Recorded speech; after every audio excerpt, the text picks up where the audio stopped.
Observei um artigo do presidente Luiz Inácio Lula da Silva, nosso presidente de 2003 a 2010, que no Valor Econômico do dia 25 de fevereiro publicou por que o Brasil é o país das oportunidades.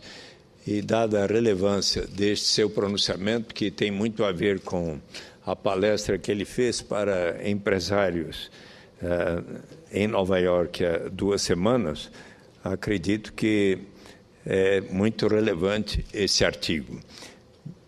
Depois vou também comentar o pronunciamento, as declarações da presidenta Dilma Rousseff ali em Bruxelas, na Bélgica. Diz o presidente Luiz Inácio Lula da Silva: passados 5 anos do início da crise global, o mundo ainda enfrenta suas consequências, mas já se prepara para um novo ciclo de crescimento. As atenções estão voltadas para mercados emergentes como o Brasil. Nosso modelo de desenvolvimento com inclusão social atraiu e continua atraindo investidores de toda parte. É hora de mostrar as grandes oportunidades que o país oferece num quadro de estabilidade que poucos podem apresentar. Nos últimos 11 anos, o Brasil deu um grande salto econômico e social.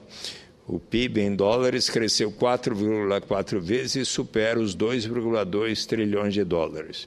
O comércio externo passou de 108 bilhões para 480 bilhões de dólares ao ano. O país tornou-se um dos 5 maiores destinos de investimento externo direto. Hoje somos grandes produtores de automóveis, máquinas agrícolas, celulose, alumínio, aviões, líderes mundiais em carne, soja, café, açúcar, laranja e etanol. Reduzimos a inflação de 12,5% em 2002 para 5,9% e continuamos trabalhando para trazê-la ao centro da meta. Há 10 anos consecutivos, a inflação está controlada nas margens estabelecidas num ambiente de crescimento da economia, do consumo e do emprego. Reduzimos a dívida pública líquida praticamente a metade, de 60,4% do produto interno bruto para 38,8%.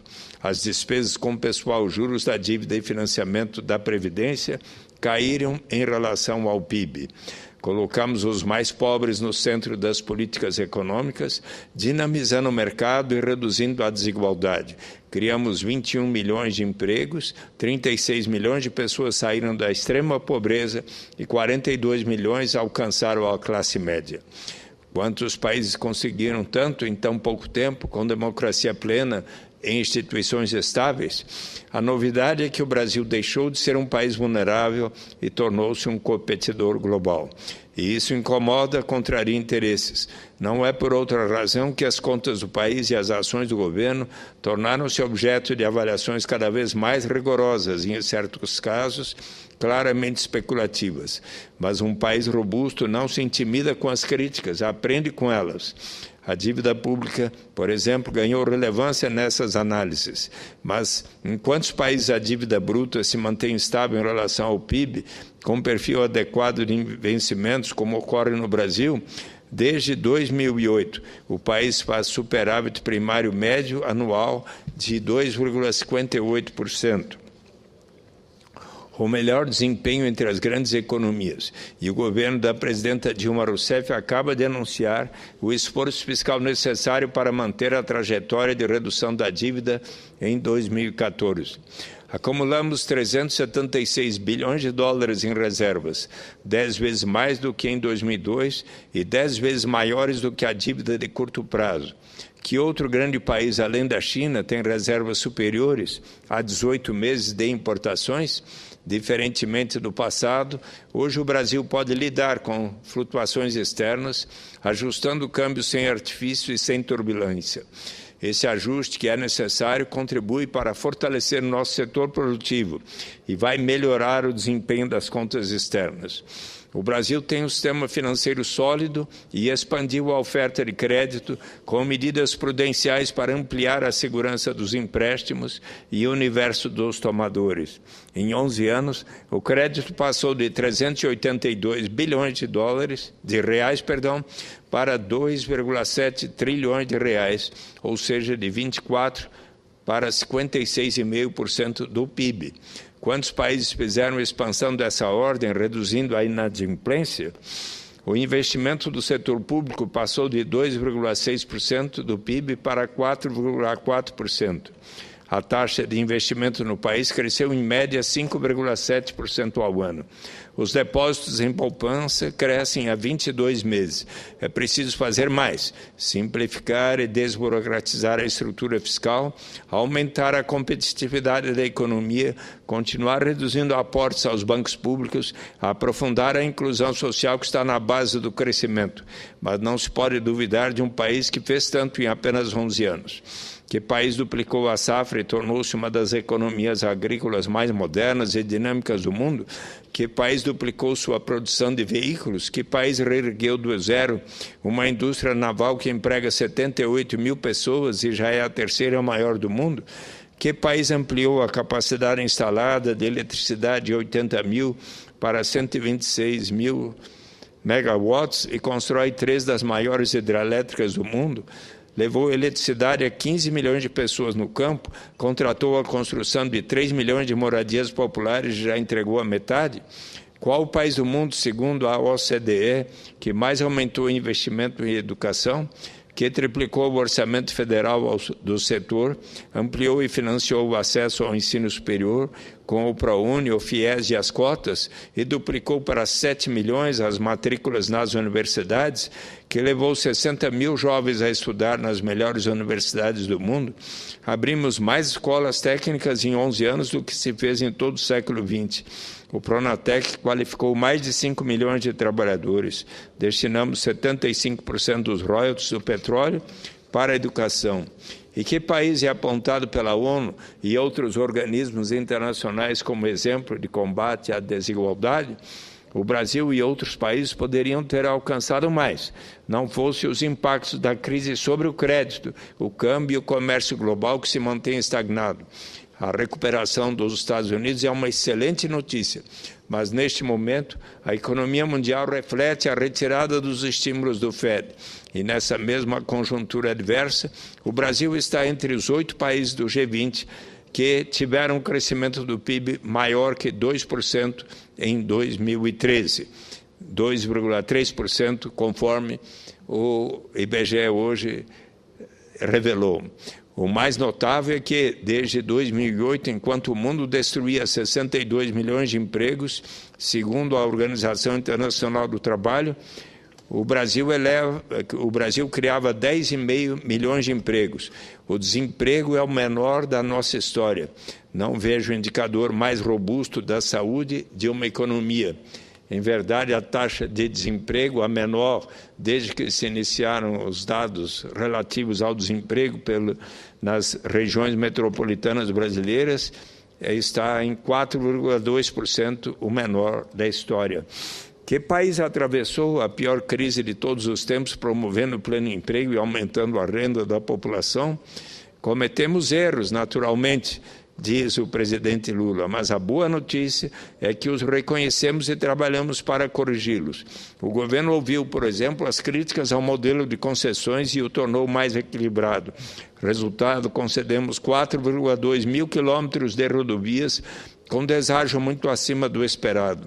Houve sucesso nos leilões de petróleo, de 6 aeroportos, de 2.100 quilômetros de linhas de transmissão de energia. O Brasil tem um programa de logística de 305 bilhões de reais. A Petrobras investe 236 bilhões de reais para dobrar a produção até 2020, o que vai nos colocar entre os 6 maiores produtores mundiais de petróleo. Quantos países oferecem oportunidades como estas? A classe média brasileira, que consumiu 1,17 trilhão em 2003, de acordo com a Serasa, a data popular, continuará crescendo. Quantos países têm mercado consumidor em expansão tão vigorosa? Recentemente estive com investidores globais no Conselho das Américas em Nova York para mostrar como o Brasil se prepara para dar saltos ainda maiores na nova etapa da economia global. Voltei convencido de que eles têm uma visão objetiva do país e do nosso potencial, diferente de versões pessimistas. O povo brasileiro está construindo uma nova era, uma era de oportunidades. quem continuar acreditando e investindo no Brasil vai ganhar ainda mais e vai crescer junto com o nosso país.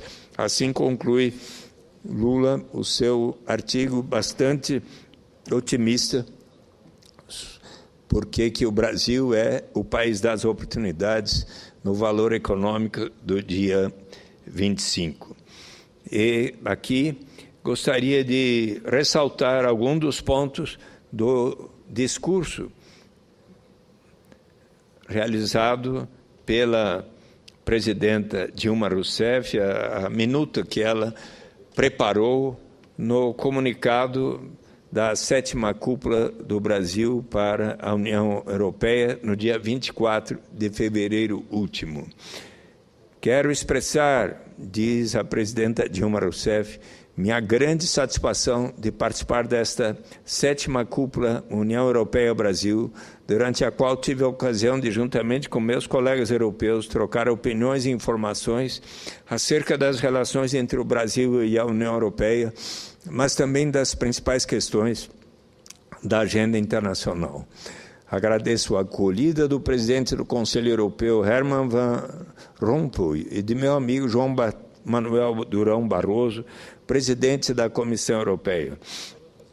O empenho de ambos em reforçar os laços entre a União Europeia e os países da América Latina, especialmente o Brasil, explica os avanços alcançados nesse nosso processo de constante aproximação. Creio ser importante reconhecer e celebrar essa declaração no momento em que se avizinha o fim de seus mandatos com a aproximação das eleições parlamentares europeias. O processo de renovação política da União Europeia coincide com um momento de recuperação econômica. Faço votos de que essa recuperação mantenha-se firme em 2014 e conduza a um caminho de crescimento sustentado. A superação da crise europeia é fundamental para garantir o vigor da economia mundial. O Brasil tem interesse direto em que isso ocorra, haja vista a diversidade e a densidade de seus laços econômicos e comerciais. O Brasil, como outros países emergentes, enfrentou dificuldades resultantes desta que foi, sem dúvida, a mais profunda e complexa crise econômica financeira desde 1929. Soubemos, no entanto, resistir aos piores efeitos graças a políticas que fomentaram o crescimento e a expansão do emprego e da renda, preservando o equilíbrio macroeconômico. A disciplina fiscal é e continuará sendo um princípio basilar da atuação do governo brasileiro, mas sempre dentro de uma perspectiva que priorize o desenvolvimento tanto econômico como social. Meu governo, ressalta Dilma Rousseff, está comprometido com a melhoria estrutural da economia brasileira. Mantivemos controlada a inflação dentro dos limites do regime de metas estabelecido 15 anos atrás. Conseguimos uma sensível melhora das contas públicas com a redução do endividamento. Nosso sistema financeiro é reconhecido por sua solidez. Nossas reservas internacionais continuam em nível elevado, superando os 375 bilhões de dólares. Isso nos dá tranquilidade para enfrentar qualquer turbulência nos mercados financeiros. Ao mesmo tempo, realizamos nos últimos anos verdadeira revolução social no Brasil. Promovemos a ascensão de 42 milhões de pessoas aos padrões socioeconômicos da classe média.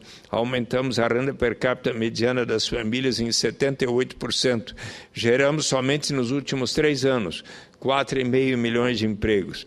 A nova realidade brasileira justifica os importantes fluxos de investimentos recebidos nos últimos anos, em boa medida originários da Europa. Nossa expectativa é de que essa tendência continue no futuro. Nosso projeto de inserção econômica internacional do Brasil prevê investimentos da ordem de 500 bilhões de reais em áreas como logística, infraestrutura e energia. A parceria com a União Europeia e a participação de investidores privados europeus são instrumentos importantes para tornar esse projeto uma realidade. O Brasil e o continente europeu carregam laços históricos que dão um sentido especial a seu relacionamento atual. Uma das maiores riquezas brasileiras é a diversidade de sua população, e essa diversidade tem em boa medida sua origem na Europa. Foi o reconhecimento da importância dessa relação que nos fez assinar em 2007 nosso Pacto de Parceria Estratégica. Passados 7 anos, constatamos que essa decisão foi acertada e contribuiu para nos aproximar ainda mais.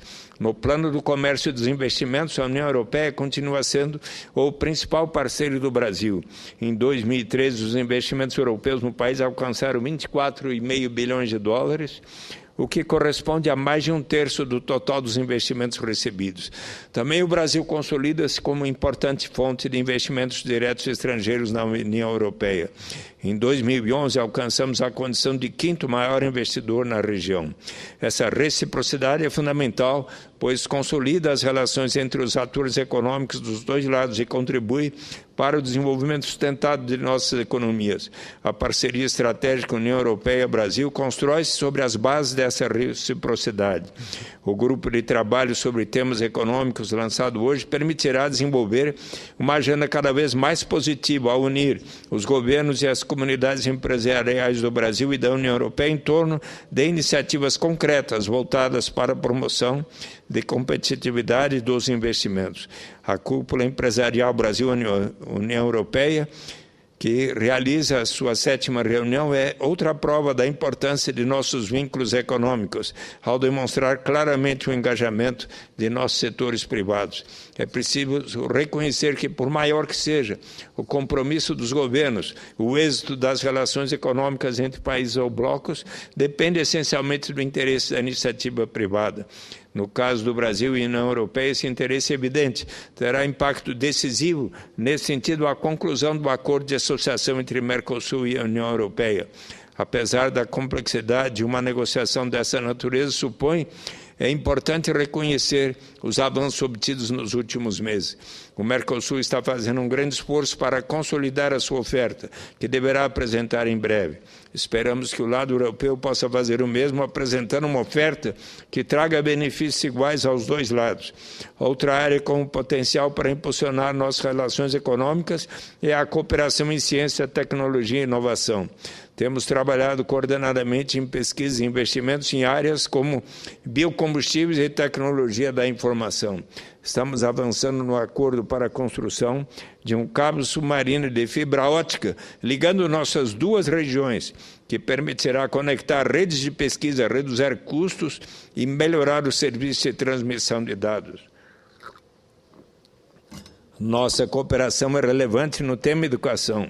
No programa Ciências Sem Fronteiras, cerca de 27 mil dos 53 mil bolsistas brasileiros contemplados escolheram países da União Europeia como destino. Espera-se que esse número chegue muito breve a 30 mil. Ainda nessa área, destaco a realização à margem desta cúpula, o Fórum Brasil-União Europeia sobre a internacionalização da educação superior, no qual se discutirá o desenvolvimento da estratégia de internacionalização do ensino brasileiro que ofereça maior acesso de estudantes e pesquisadores a atividades de inovação e pesquisa no mundo, de forma a atender às necessidades do mercado de trabalho e às estratégias competitivas no país. No campo político, a União Europeia e Brasil coincidem na importância atribuída por ambos ao multilateralismo, à democracia, à promoção da paz e ao respeito aos direitos humanos. Destaco a preocupação europeia e brasileira com a situação da Síria, onde a escalada do conflito compromete uma solução negociada entre governo e oposição e ameaça a estabilidade de países vizinhos. Também coincidimos na necessidade de que se interrompa o ciclo de violência que acomete a República Centro-Africana, na importância que se retorne à ordem constitucional na Guiné-Bissau, bem como na disposição de contribuirmos para o êxito do processo de paz entre Israel e Palestina. Constatamos convergência de posições no que se refere ao interesse em que o problema da mudança do clima seja enfrentado por meio de regras multilaterais em consonância com o princípio das responsabilidades comuns, porém diferenciadas. Também concordamos na necessidade de se combater a pobreza extrema em nível mundial com o auxílio dos Objetivos do Desenvolvimento do Milênio, enriquecidos pela Agenda pós-2015 em seguimento à Conferência Rio+20. Outro tema de grande importância que tivemos a ocasião de tratar foi a questão da governança da internet. Como é sabido, o Brasil e a União Europeia viram-se recentes vítimas de nova modalidade de violação de direitos na forma da interceptação por órgãos de segurança estrangeiros de dados transmitidos pela internet. Tanto o governo brasileiro como a Comissão Europeia estão de acordo ser necessário o desenvolvimento de mecanismos multilaterais que garantam o direito à privacidade de cidadãos e empresas ao tempo em que assegurem a liberdade de expressão e a segurança do espaço cibernético. A governança da internet é um assunto no qual podemos trabalhar juntos. Uma ocasião para isso será a reunião multissetorial global sobre o futuro da governança da internet em São Paulo, em abril. Teremos o maior interesse em contar com a participação do representante da União Europeia. Em julho próximo, o Brasil sediará a Copa do Mundo de Futebol. Espero que as velhas rivalidades transatlânticas sobre quem tem a hegemonia futebolística mundial estimule os europeus a visitarem o verdadeiro país do futebol. A Copa do Brasil não será apenas um evento esportivo, será a oportunidade de mostrar ao mundo o que é e o que pode ser o Brasil. A força e a vitalidade da nação brasileira tem sua raiz na diversidade étnica e cultural de sua população. Queremos, assim, durante a Copa, dar ao mundo o exemplo de inclusão e tolerância. Queremos que todos se sintam bem-vindos, que todos se sintam em casa. Queremos que todos se sintam brasileiros, ainda que durante os jogos cada um torça por sua seleção. Quero convidar, assim concluiu a presidenta Dilma Rousseff, nossos amigos e parceiros europeus, para fazer parte deste grande momento. Muito obrigado. Assim concluiu a presidenta Dilma Rousseff em seu diálogo com os representantes e jornalistas da União Europeia.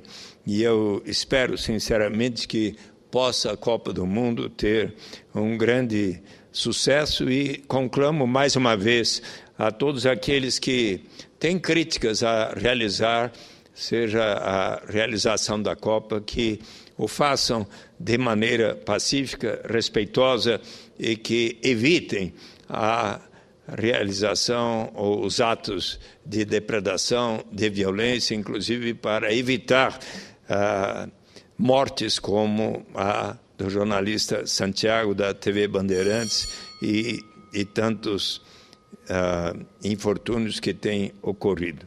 Muito obrigado, senhor presidente.